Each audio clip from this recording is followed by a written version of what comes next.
देखो हम अणुभार कैसे निकालते हैं। तो अणु कौन होते हैं? अणु छोटे छोटे परमाणुओं से मिलकर बने होते हैं। जैसे हमारा यहाँ सल्फर और ऑक्सीजन है, सल्फर और ऑक्सीजन यानी कि सल्फर एक है, ऑक्सीजन दो हैं, तो ये क्या बन गया हमारा अणु।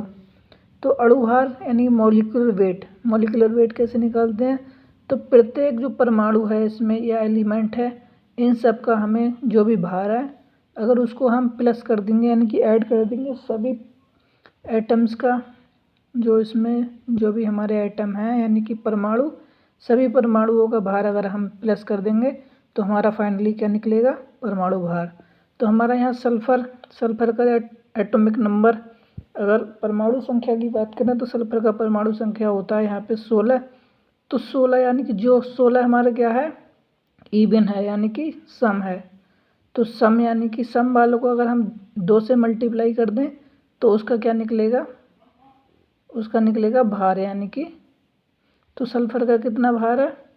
तो सल्फर का जो वेट है वो हमारा है 32 प्लस ऑक्सीजन का जो एटॉमिक नंबर है यानी कि परमाणु संख्या वो है हमारा 8।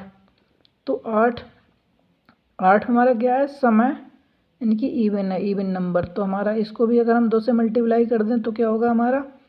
तो हमारा कितना होगा? यानी कि हो जाएगा हमारा 16। अब हमारा कितना ऑक्सीजन है? 2। तो ये हमने फिर दोबारा इसे फिर मल्टीप्लाई करेंगे क्योंकि हमारा 2 ऑक्सीजन है। तो हमारा कितना हो जाएगा? ये हमारा हो जाएगा 32 यानी कि 8 दूनी 16 और 16 दूनी 32, तो बराबर कितना हो गया? 64 हो गया। इसी तरह से हम सल्फ्यूरिक एसिड का निकालते हैं। तो सल्फ्यूरिक एसिड में हमारा हाइड्रोजन कितने हैं? हाइड्रोजन 2। और हाइड्रोजन का भार कितना है? हाइड्रोजन का जो भार है हमारा 1 होता है। तो 2 हाइड्रोजन है तो 1 दूनी 2 हो गया। सल्फर का कितना हमने अभी ऊपर देखा था? 32 है, तो 32 कर दिया। ऑक्सीजन का कितना था? 16 था, तो 16 चौका कितना? 64 होता है, तो 98 हो गया हमारा सल्फ्यूरिक एसिड का। H2SO4 क्या है? Sulphuric acid. और वो क्या है हमारा? Sulphur dioxide. तो ये देखो मैंने निकाल के भी दिखाया ट्रिक से, यानी कि हमारा हाइड्रोजन का जो हाइड्रोजन का एटॉमिक नंबर है यानी कि परमाणु संख्या है 1 और इसका चार्ज होता है 1। ठीक है, तो 1 + 1 यानी कि 2 हमारे हाइड्रोजन है इसमें, तो 1 + 1 यानी कि 2 हो गया। इधर अगर हम क्या करते हैं, देखो हमारा सल्फर का कितना बताया था मैंने, जिसका परमाणु संख्या है यानी कि एटॉमिक नंबर है वो हमारा है 16। तो 16 हमारा है इवन नंबर यानी कि सम संख्या है। तो सम संख्या को हम दुगना कर देते हैं यानी कि 2 से मल्टीप्लाई कर देते हैं, दुगना कर देते हैं, तो हमारा कितना हो जाएगा? 32। तो 16 × 2 कितना हो गया? 32, 32 हो गया। इसी प्रकार हमारा ऑक्सीजन का कितना है? ऑक्सीजन का जो एटॉमिक नंबर है वो हमारा 8 है, और फिर 8 है यानी कि सम संख्या यानी कि इवन नंबर है। तो 8 को हम क्या करेंगे? 2 से मल्टीप्लाई करेंगे तो ये 16 हो जाएगा। यानी कि ये हमारा एटॉमिक नंबर है नीचे वाला, और ऊपर वाला क्या है? भार दिखाया है मैंने। तो ये 8 दूनी कितना हो गया? 16। तीनों को अगर हम ऐड करेंगे तो हमारा 98 फाइनली आ जाएगा। इसी तरह से हमारा ये क्या है? CaCO3 calcium carbonate. तो कैल्शियम कार्बोनेट का जो परमाणु भार होगा यानी कि अणु भार, जो कैल्शियम कार्बोनेट का अणु भार होगा यानी कि मॉलिक्यूलर वेट, वो हमारा कैल्शियम का देखते हैं। कैल्शियम का जो एटॉमिक नंबर है वो हमारा है 20। कैल्शियम का एटॉमिक नंबर है 20। तो 20 यानी कि हमारा इवन नंबर है। तो इवन नंबर को हम क्या करेंगे? दुगना कर देंगे, तो कितना हो गया? 40। कार्बन का हमारा जो एटॉमिक नंबर है 6 है, और 6 को हम दुगना करेंगे तो कितना हो जाएगा? 12 हो जाएगा। ऑक्सीजन का तो पहले ही मैं बताते आ रहा हूँ 8 है यानी कि, और 8 का दुगना कितना होगा? 16। तो फाइनली अगर हम तीनों को इनको ऐड करेंगे तो जो हमारा आएगा वो आएगा 100।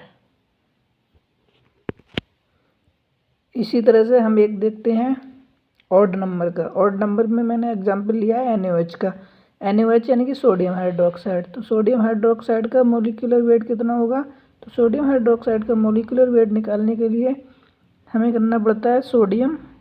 तो सोडियम का देखते हैं हम, तो सोडियम का जो एटॉमिक नंबर है वो हमारा है 11। ठीक है, सोडियम का एटॉमिक नंबर हमारा 11 है।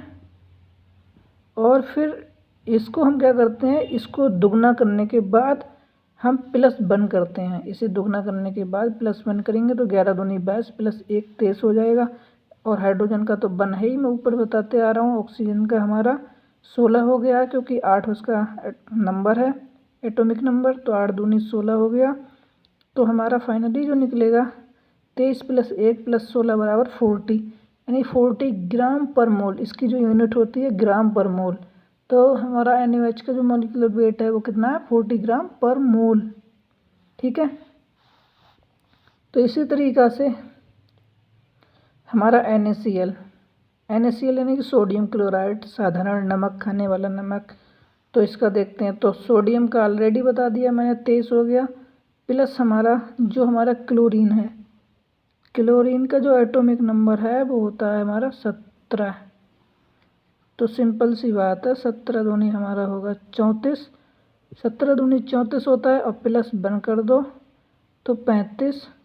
और जो फाइनली इसका जो एक्चुअल होता है वो 35.5 होता है। तो 35.5 मैंने इसमें ऐड कर दिया, तो आया 58.5 ग्राम पर मोल।